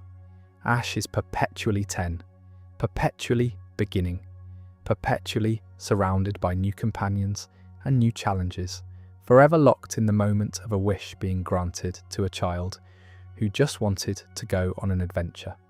If the wish ever stops, If the eternal happiness reaches its conclusion, Ash would have to grow up. He would have to become something other than the traveller Ho-Oh saw at the beginning. The world would have to settle into whatever it becomes when the adventure is over. The anime ran for 26 years without that happening, which is itself a kind of answer. When the series did eventually end Ash's run, he won the World Coronation Series and became the world's top-ranked trainer. The adventure concluded, and the show introduced new protagonists and continued, which means either the wish transferred, or the world doesn't actually need the wish to keep going, or the ending was never really an ending, just a pause before the next beginning. The series leaves the question open with the same technique the games use for everything in these sections. It presents the outcome and then declines to comment on what it means. What separates the Ho-Oh reading from simpler explanations isn't the mechanics of it. The production answer that animated shows preserve their characters at a fixed stage for commercial reasons is true as far as it goes, but it doesn't account for the specific texture of how Ash's unchangingness is presented. He doesn't seem frozen in the way a character who's been denied growth seems frozen. He seems protected. He keeps meeting new people, travelling new regions, forming new friendships, developing as a battler and as a person, in every way except chronologically. That is not what stasis looks like. That is what a granted wish looks like. The anime positioned his impossibility as something that happens around him rather than to him, and that framing is consistent with Ho-Oh's legend in a way that production practicality alone doesn't fully explain. Whether that framing was intentional is a question only the people who made it can answer. The show hasn't chosen to. The anime's world has moved on to new protagonists now, but Ho-Oh is still somewhere in that sky. And the question of what it did in that first episode, for a late child with an unwilling Pikachu on the outskirts of Pallet Town, is still sitting there without a definitive answer. The games have a character who's been carrying a question without an answer for considerably longer. 3,000 years longer, specifically. The recurring legendary Pokémon encounters are the strongest structural argument for something unusual happening with Ash in either theory's favour. In the normal operation of the Pokémon world, legendary Pokémon are extraordinarily rare. There's generally one of each species, they exist in specific locations, and encountering one is presented as a significant event even within the games. In the anime, legendary Pokémon encounters are presented with appropriately dramatic weight. Each one is a major event. Each one is presented as unusual, as something that doesn't happen to most trainers. Ash has encountered a legendary Pokémon in every single region he has travelled through. Multiple legendaries per region, in some cases. He's had extended, meaningful relationships with several of them. He has saved the world by working alongside legendary Pokémon on more occasions than can be comfortably counted. The statistical improbability of this is the kind of thing that becomes more noticeable the longer the series runs. One or two legendary encounters might be explained by the anime needing to tell big stories, and Ash being the protagonist those stories happen to. By the 10th region, with the 100th legendary, it's less easy to explain as coincidence and more natural to look for a structural explanation. If Ho-Oh's wish is the structural explanation, the legendary encounters become part of its architecture. The world keeps showing Ash its most remarkable things, because that's what eternal happiness looks like for someone who wanted adventure above all else. Not just safety, not just success, but the most extraordinary version of the journey available. It's a generous reading of what the franchise is doing. It's also, when I think about it, probably what a child making a wish would accidentally ask for. There's a version of the Ho-Oh theory that goes further, and it's worth dwelling on for a moment because it changes the emotional register of specific moments in the anime. Pikachu never stays in a Pokéball. In the games, every Pokémon goes in a ball when not in battle. That's how the system works. In the anime, Ash's Pikachu consistently refuses, from the very first episode onward. It's presented as a character trait. Pikachu is independent, doesn't want to be contained. Ash respects this and never forces it. If the wish includes the friendship, if Ho-Oh's eternal happiness specifically includes the bond between Ash and Pikachu being protected and preserved, then Pikachu not going in the ball is part of the wish's architecture. The friendship is the center of it. The adventure exists around the friendship. Everything else, the gyms, the rivals, the legendaries, is context for the central relationship, which the wish keeps intact by keeping Pikachu present and accessible. There are moments across the anime where Pikachu is in danger of being permanently separated from Ash, through injury or sacrifice, or simply the requirements of narrative. The anime always finds a way out of those moments. The separation never sticks. If the wish is real, that consistency makes sense. The eternal happiness includes the friendship, and the friendship can't be permanently broken without the wish itself ending. It's a very specific kind of wish when you look at it that way. Not for power or fame or to be the best trainer in the world, though Ash eventually achieves that. The wish read through the wish-granting lens is for the adventure to continue, and for the friend to always be there. That's it. That's what a 10-year-old boy, late to his start and stuck with the Pokémon nobody else wanted, apparently wished for at the sight of a rainbow-coloured legendary in the sky above Pallet Town, which is, honestly, a fairly good wish. One of the better ones, as wishes go. Subscribe if you're still with us. The next section is worth staying awake for, if sleep hasn't caught you yet. In Pokémon X and Y, you keep encountering a man who doesn't explain himself. He's extraordinarily tall, several head heights above the characters around him, which in the games are already stylized and proportionally unusual. He's unkempt in the way of someone who stopped caring about certain things a very long time ago. He wears worn, simple clothes. His hair is long, his eyes are far away. When you meet him, he mutters something about a flower Pokémon, and then he walks away, and the game gives you no context for who he was or why he was there. You encounter him in several places across the Kalos region before the game explains him. He's just in the background of things, being strange, being tall, not asking for anything. Eventually, deep in the Team Flare storyline, you get his history. AZ was the king of Kalos 3,000 years before the events of the games. He is currently still alive. 3 millennia before the games, Kalos was at war. 2 nations, unnamed, fighting in a way that was devastating enough to reshape the region's history. AZ was king of one of them, and his Floette, a small fairy-type Pokémon that had been given to him by his late mother, was conscripted into the conflict. Pokémon were used as weapons in the Kalos War. This is established in the game's lore. The world's creatures were pulled into human conflict, and some of them died in it. AZ's Floette died in it.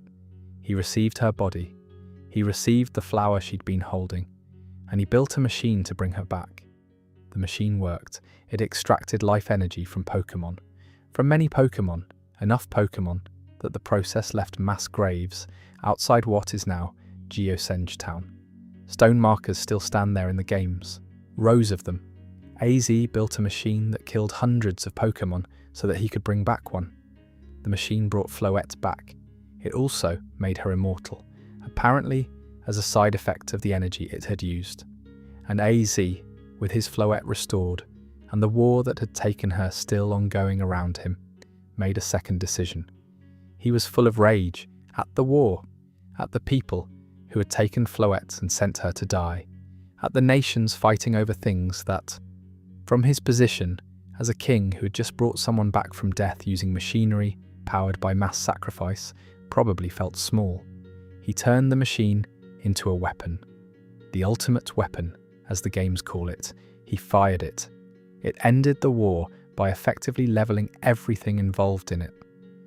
When Floette learned what had powered her resurrection, what AZ had killed to bring her back, she left. She had been given her life, back at the cost of hundreds of others' lives. She'd had no say in that arrangement. When she understood the weight of what it had cost, she found she couldn't stay with the person who had made that choice, even if the choice had been made out of love for her specifically, AZ was also made immortal as a result of operating the ultimate weapon. This was not a mercy.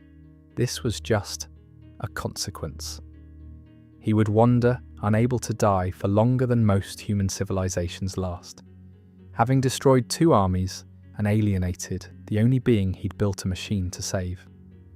The wandering is presented in the games as the only thing he's been doing. There's no indication that he built another kingdom. No indication he took on other causes or found other purposes. The game implies, through what it shows you and what it leaves out, that he just walked for 3,000 years, across a world that changed around him, through regions that rose and fell, through generations of humans he outlived, looking for a small fairy Pokémon holding an extinct flower. There are fragments of his history scattered across the games. He was present in Galar 3,000 years before Sword and Shield during the Darkest Day. He travelled to Huan 1,000 years before Omega Ruby and Alpha Sapphire to research the origins of Mega Evolution, which was a side effect of the ultimate weapon's energy dissipating into the Earth. He was active in a limited sense, but the frame around all of it is the same. A man with nowhere to be and no one to be there with, doing things because time passes and you have to fill it somehow. The moment that ends the wait is the post-game sequence in X and Y, and it's handled with a restraint that makes it considerably more affecting than if it had been given a cinematic treatment. After you become champion during a celebration parade in Lumio City, AZ approaches. He challenges you to a battle. He doesn't explain why, but the game eventually clarifies. He wants to understand what it means to be a Pokémon trainer, to have the kind of relationship with a Pokémon that isn't defined by weaponry or sacrifice. He's trying to understand the version of it that isn't his version. You fight him, you win. He smiles, apparently for the first time in a while, and then Floette descends from the sky and returns to his hands. The game handles this with no dialogue, no narration, no score cue named something like Reunion or At Last, just the animation of AZ's face and the animation of Floette returning. He falls to his knees. The sequence ends. The game's post-credits researcher, Professor Sycamore, says later that Floette had been waiting for AZ to return to the man he was before the weapon. The wait wasn't just a punishment, it was the time it took. This is where the in-universe story and the real-world story converge in a way that deserves its own mention. Eternal Flower Floette, the specific Floette belonging to AZ, exists as complete data in Pokémon X and Y. She has a unique appearance, different from any normal Floette. She has significantly higher stats than the standard form. She can learn a specific move, called Light of Ruin, that no other Pokémon can use. She is fully designed, fully coded, fully present in the game's data. She was not made obtainable in X and Y. She was not made obtainable in Omega Ruby and Alpha Sapphire. She was not made obtainable in Sun and Moon or Ultra Sun and Ultra Moon. For 12 years, across multiple game generations, she existed in the code of games players were actively playing, and you could find her in the data, but you couldn't have her legitimately. 12 years. AZ waited 3 millennia for Floette to return. Players waited 12 for the game to let them have her. In context, the comparison is absurd. It's also the kind of thing that feels, in retrospect, like either an extraordinarily long creative decision or an extraordinarily long oversight, and neither explanation is fully satisfying.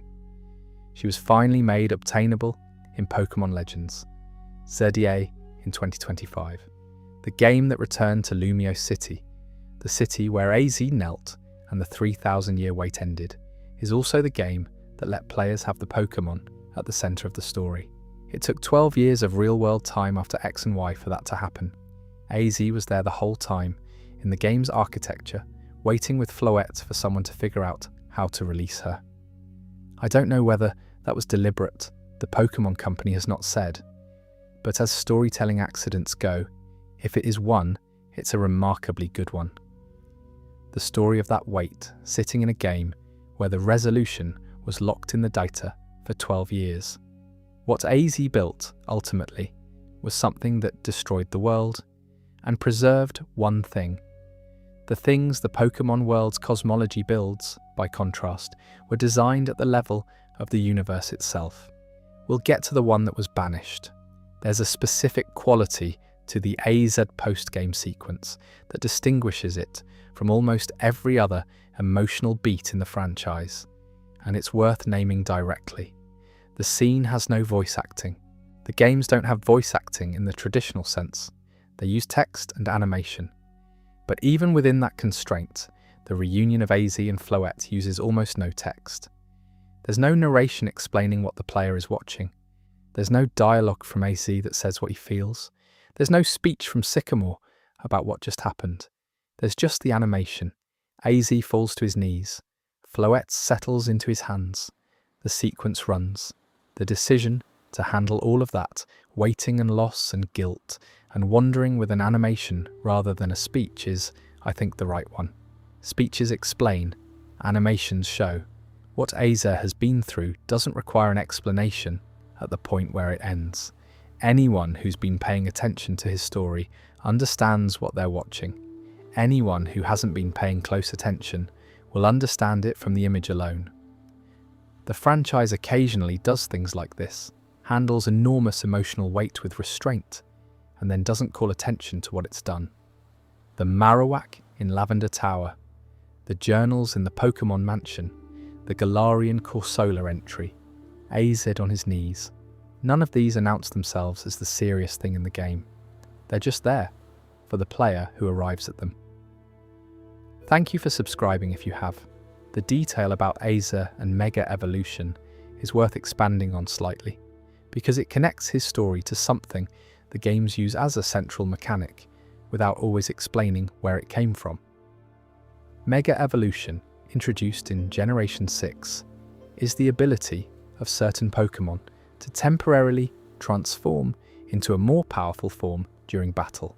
It requires a Mega Stone and a Keystone and a bond between trainer and Pokémon.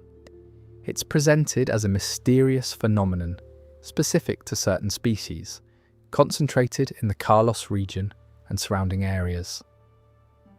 The in-game explanation, assembled from conversations with researchers and lore texts across XY and the remakes of Ruby and Sapphire, is that Mega Evolution originated from the energy released when AZ fired the ultimate weapon 3,000 years ago, the life force of hundreds of Pokémon, discharged into the earth as the weapon activated, dissipated into the ground and stone of the surrounding regions.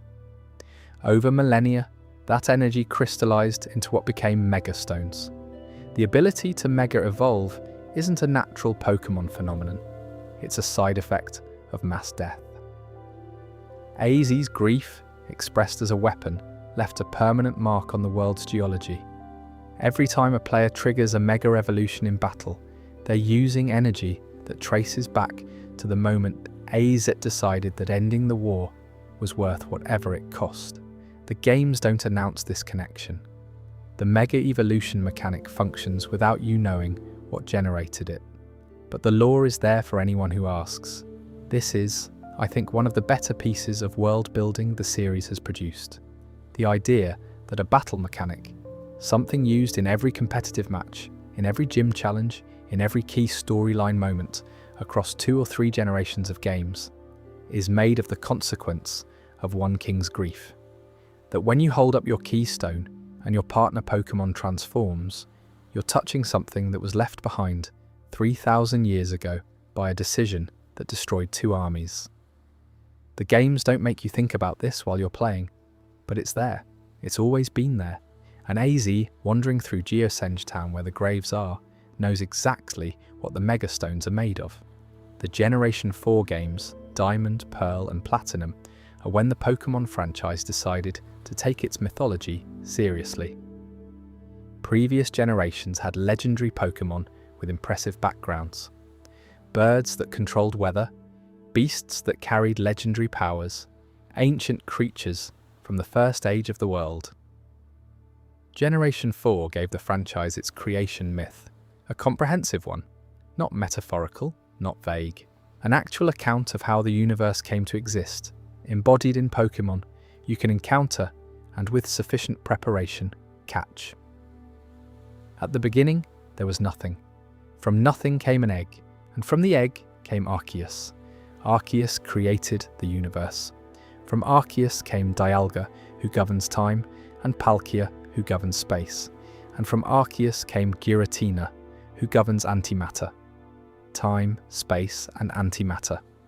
The three structural elements of existence, each embodied in a legendary Pokémon. It's a tidy cosmology. It's also, when you pull at the third element, considerably stranger than it initially appears. Antimatter is not a fictional concept.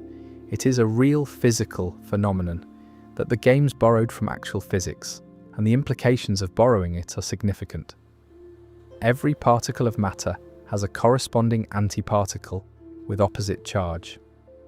When matter and antimatter come into contact with each other, they annihilate each other completely. Both particles are destroyed. What remains is pure energy.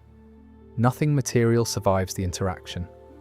This is not a metaphor, and it is not an exaggeration. Matter and antimatter in contact simply cease to be matter or antimatter and become energy instead. Giratina is a Pokémon made of antimatter, a physical being composed of the substance that destroys matter on contact. In the material world, Giratina would be fundamentally incompatible with the existence of anything material. Not dangerous in the way a large predator is dangerous, incompatible. Everything it came into contact with would be annihilated. The reason Giratina was banished from the material world isn't that it was evil, or violent, or difficult to work with, though various Pokédex entries do use words like that. The reason Giratina was banished is that its existence in the material world is physically impossible without everything in that world ceasing to exist. The banishment is not a punishment, it's a containment measure. It's what the laws of physics require. Giratina was sent to a mirror dimension called the Distortion World, which is accessible in Platinum and which you can walk through during the game's main storyline. And it is the strangest place in any mainline Pokémon game.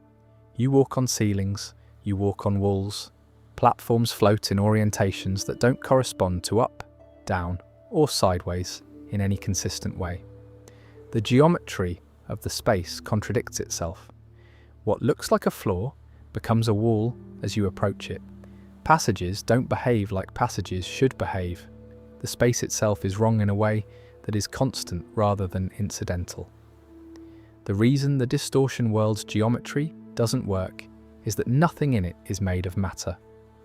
There's nothing there for Giratina to annihilate. The rules that govern space, the rules that follow from the properties of matter, don't apply in a place with no matter in it. The Distortion World doesn't follow normal geometry, because normal geometry is a consequence of physical matter existing, and physical matter isn't there. Giratina can exist in the Distortion World because it's the only place that can contain it without ceasing to exist. The fan theory that tends to circulate around this is about what the Distortion World actually is. The official framing is that it's a dimension Arceus made for Giratina to inhabit. The theory is that it wasn't made for Giratina. It is what Giratina left behind. Before the banishment, before the containment was arranged, Giratina existed in the material world for some period. Everything it came into contact with was annihilated. The annihilated material didn't go anywhere. It became the Distortion World.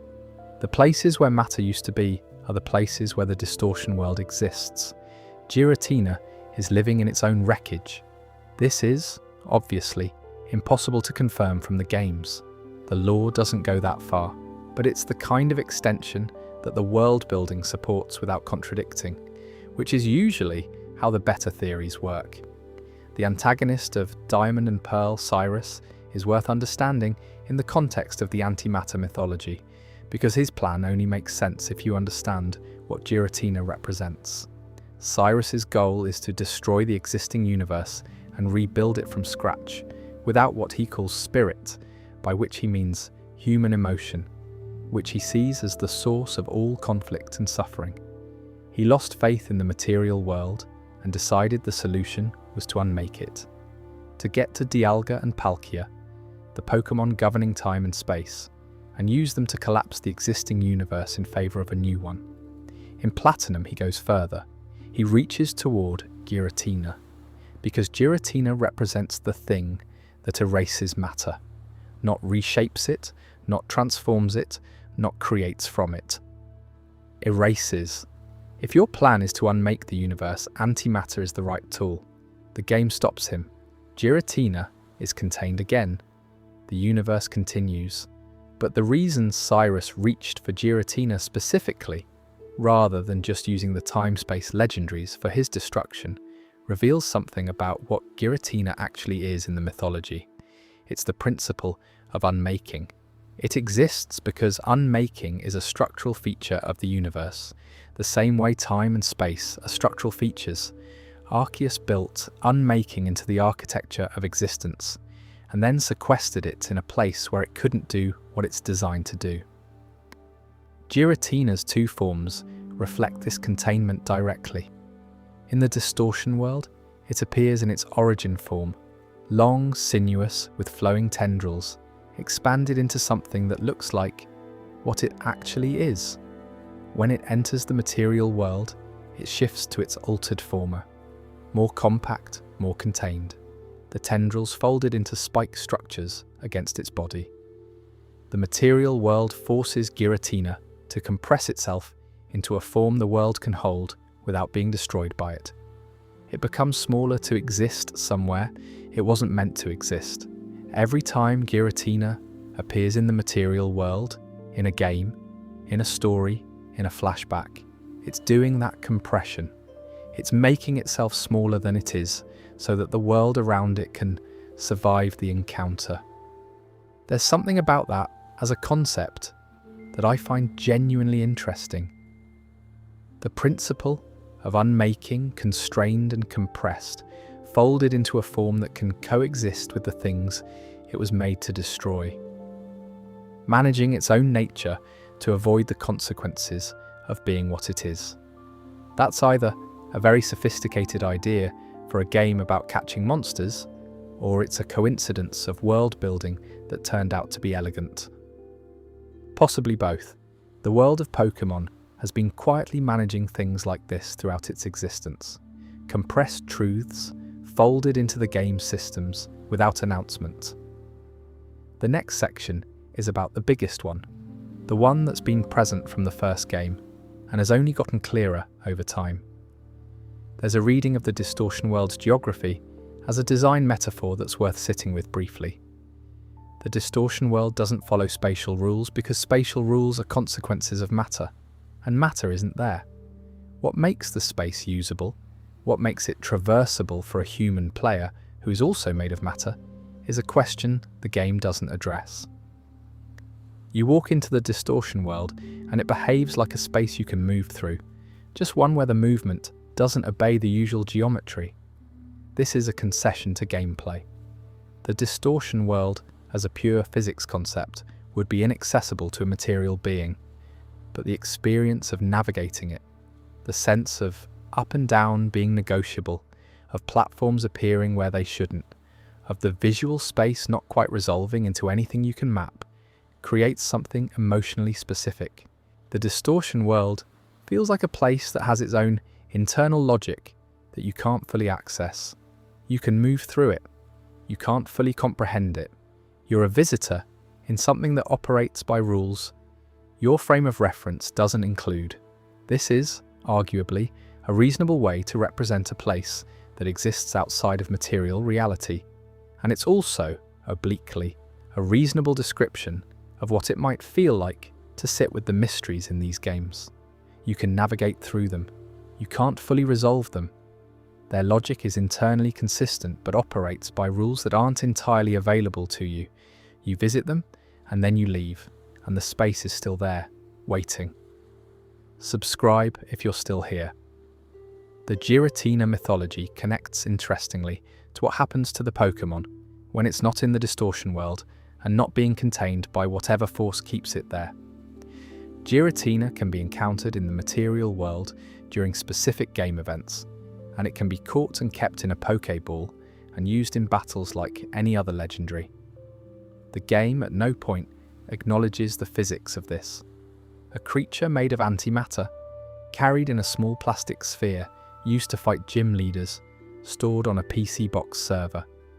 The material world simply decides to accommodate Giratina the way it accommodates every other extraordinary thing, which is to say, it doesn't mention it.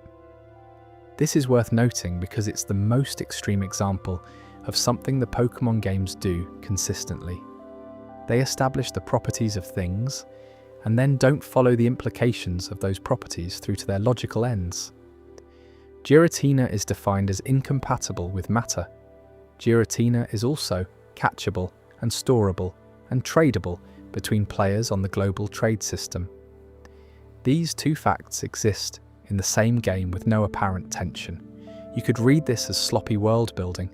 You could also read it as the Pokémon world being a place where the rules bend in the presence of trainer-Pokémon bonds, which is a theme that runs through the franchise in various forms.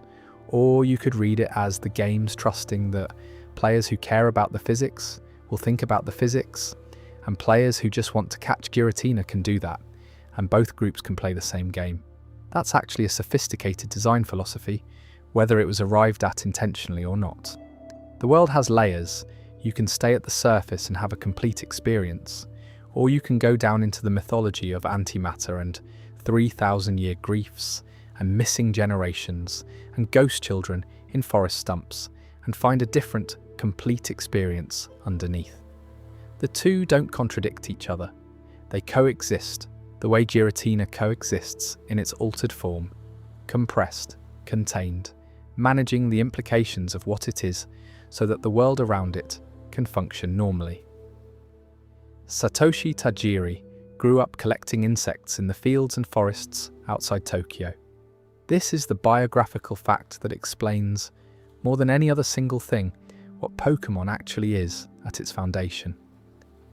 Tajiri was born in 1965, grew up in the 1970s, and spent his childhood doing what children in semi-rural Japan did at the time. Finding beetles under rocks, catching dragonflies, exploring the patches of natural landscape that still existed between the expanding edges of the city. By the time he was designing the first Pokémon games in the late 1980s and early 1990s, those fields were mostly gone. Tokyo had grown over them. The patches of forest between houses had become houses. The rocks where the beetles lived had been incorporated into roads or foundations. The landscape of his childhood was gone, and the next generation of children in that city would grow up without the experience of walking through tall grass and finding things there. Pokémon is, at its foundation, a piece of nostalgia for that relationship between children and the natural world, expressed as a game.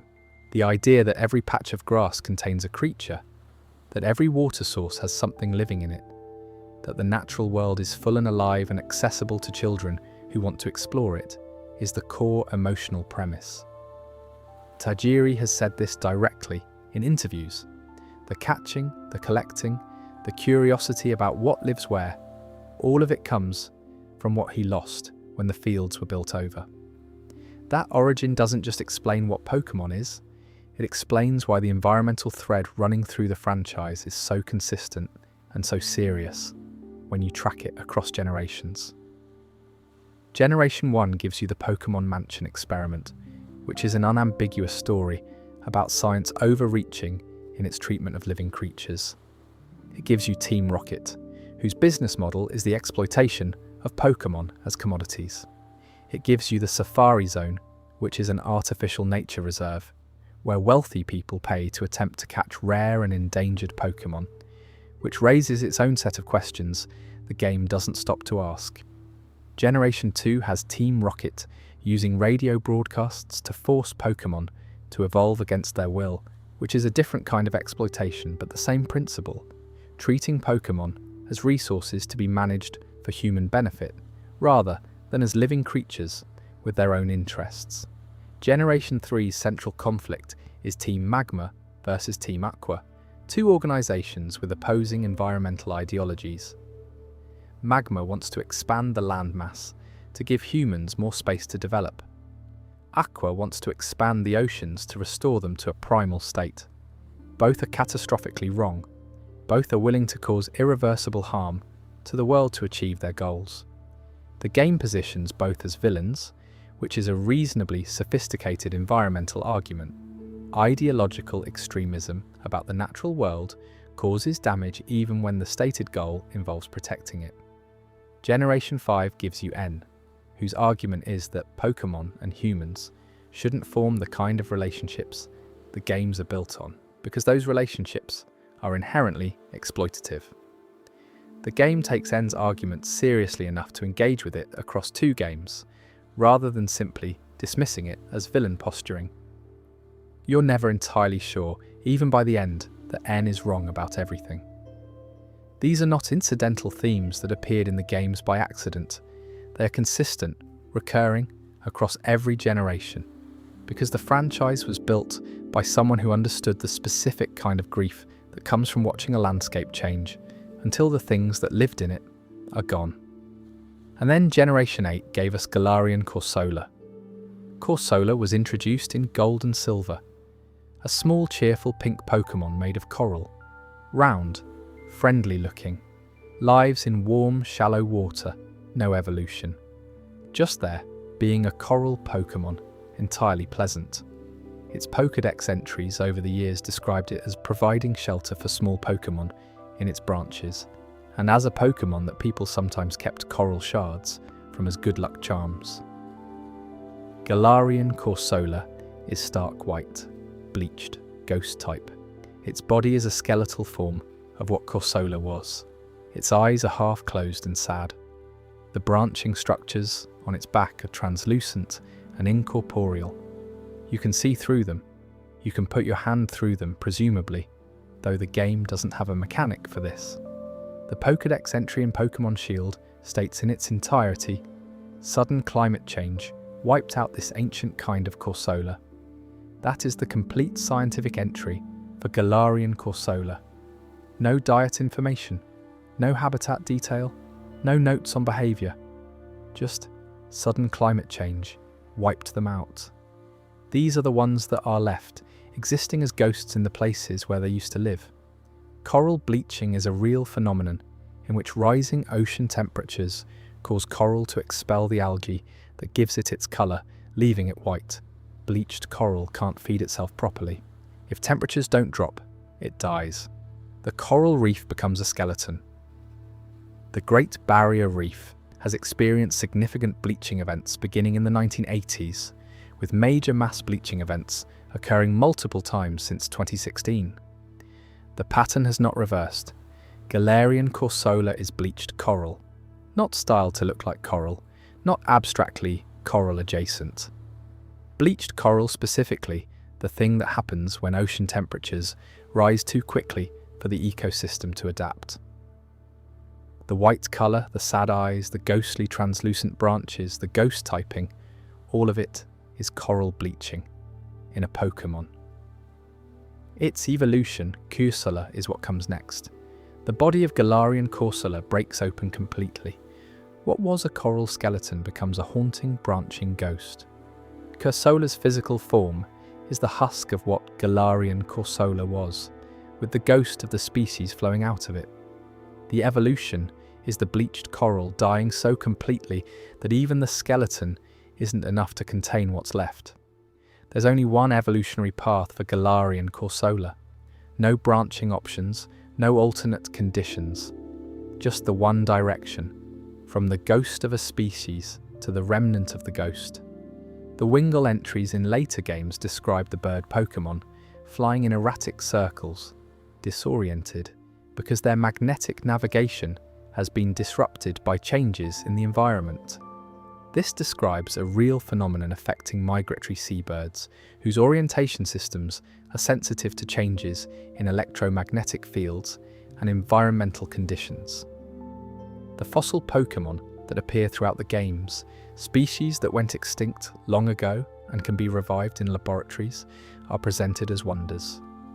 Aerodactyl, Kabuto, Omanita, Shieldon, Archeon, Tirtuga, extinct creatures brought back through technology. The games celebrate this. You get a fossil, you revive it, you add an ancient Pokémon to your team. It's framed as marvellous. The Generation 8 fossil Pokémon, introduced in Sword and Shield, alongside Galarian Corsola, cannot be revived properly. The ancient fossils have degraded too far. When you revive them, what you get are chimeras, creatures assembled from mismatched halves, with a bird body fused to a fish head, or 4 legs attached to a creature that shouldn't have 4 legs. They're wrong in ways that are immediately visible. They look like mistakes because they are. The game's explanation is that the fossil data was too incomplete to reconstruct accurately. The placement of this in the same generation as Galarian Corsola, in games set in a region modelled on the United Kingdom, home of the Industrial Revolution, is not accidental. Generation 8 made a sustained argument about extinction and environmental change through its designs. The Chimera fossils and the Ghost Coral are the same argument in 2 different registers. What the games have been doing across every generation is what Tajiri started building from the beginning, a world that understands what it means to lose things. The franchise, based on exploring the natural world, on the memory of what it felt like when that world was full, has been tracking what happens when it becomes less full. Quietly, through Pokédex entries and regional forms and game mechanics, without the narrative ever stopping to make the argument directly. Galarian Corsola doesn't require a speech. The Pokédex entry is 4 words of cause, and the rest is what was left. Sudden climate change wiped out this ancient kind of Corsola. The game then gives you the ghost. The interesting thing about the environmental allegory in Pokémon, when you trace it from Tajiri's beetle-collecting childhood through to Galarian Corsola's Shield entry, is that it never becomes a lecture. The games don't stop the adventure to tell you climate change is bad. They don't ask you to feel guilty about catching Pokémon, while also making the point that treating living things as commodities has costs. They hold the contradictions in the same space and let them coexist. Team Rocket exploits Pokémon. You also catch Pokémon. N argues that the catching is exploitation. The game doesn't fully agree with N, but it doesn't dismiss the argument either. Galarian Corsola represents the end point of environmental destruction. You can also catch Galarian Corsola and put it in your PC box. The game contains both the critique and the thing being critiqued, and trusts you to sit with that tension rather than resolving it for you. That's the same technique the games use for all of the material we've covered tonight. The war is there, in 1 sentence of dialogue and the demographic structure of a region, and the game doesn't explain it. Cubonin's grief is there, in a Pokédex entry and a canonical story, and decades of fan theory, and the game doesn't moralize about it. The Pokédex describes Yamask carrying its human face and crying, and then the next entry is about a bird Pokémon that lives near the sea. The franchise was built to layer things. The surface is the adventure, and it's a genuinely good adventure, and it always has been. The layer underneath is all of this. The war and the ghosts and the consciousness that was manufactured without consent, and the king who waited 3,000 years, and the antimatter being compressed to fit in a world that can't contain it, and the dead coral still haunting the place where the ocean used to be. You don't need the second layer to play the games, but it's there for anyone who goes looking. It was built to be found, and the people who built it were, in some cases, working through things that mattered to them, about grief and loss and what the world owes the things that live in it. That seems worth a couple of hours from time to time. The fossil Pokémon introduced throughout the games track this pattern across geological time as well. Kabuto and Omanite from Generation 1, Aerodactyl from the same era, Lilip and Anorith from Generation 3. These are creatures from the deep past that the world lost, and that scientists in the game can rebuild from recovered genetic material. The revival is presented as wonderful, and it is wonderful within the adventure. New Pokémon, ancient types, strange designs, but the world has also developed the technology to do this and chosen not to apply it systematically to the species that are currently going extinct in the present. The tools exist, the will to use them for the things currently dying, as opposed to the things already dead, apparently doesn't. This is not an argument the game makes explicitly, but Galarian Corsola is right there, a species reduced to ghosts, while the Fossil Revival Lab on Cinnabar Island runs normally, and the Generation 8 Fossil Lab produces chimera creatures from a degraded data. The world knows how to bring things back. It's easier, apparently, to bring back what's been gone for millions of years than to prevent something from becoming gone right now. Thank you for subscribing if you're still here. What ties all of this together, when you look at it from a distance, isn't the darkness exactly, it's the seriousness. The Pokémon franchise has been treated, for most of its existence, as a children's thing, and it is a children's thing, and that framing has meant that the layer underneath often goes undiscussed. Children's media doesn't get the kind of close reading that assumes there's something underneath worth finding. But the people who made these games clearly thought there was something worth putting there, because they kept putting things there, across every generation, through every iteration, from 1996 through to the present day. A war that shaped a region, visible only in demographic absence, and one soldier's pre-battle speech. A mother who died protecting her child and couldn't leave. A creature made by humans who then had to live with what having been made by humans meant. The glitch that lives in the space where deleted content used to be. The Pokédex entries that report grief as biology. The boy who might be dreaming or might be wished into an eternal adventure. The king who waited 3,000 years because love, expressed badly, required that much time to correct. The principle of unmaking compressed into a form the world can tolerate. The dead coral still present in the places where the ocean used to reach. None of it is announced, all of it is there. I think what keeps people coming back to the Pokémon world, past the point where the games themselves stop being new, is exactly this. The suspicion that there's more in there than has been fully accounted for. The sense that the world was built by people who were thinking about things that mattered to them and chose to express those things in the language of a game about catching creatures in small balls. The mysteries stay open because open mysteries are more interesting than closed ones. The war is more interesting without a confirmed enemy. AZ is more interesting having waited than he would be if the wait were explained. Giratina's confinement is more interesting as a physics question than it would be as a moral lesson. These are good mysteries, they're worth sitting with.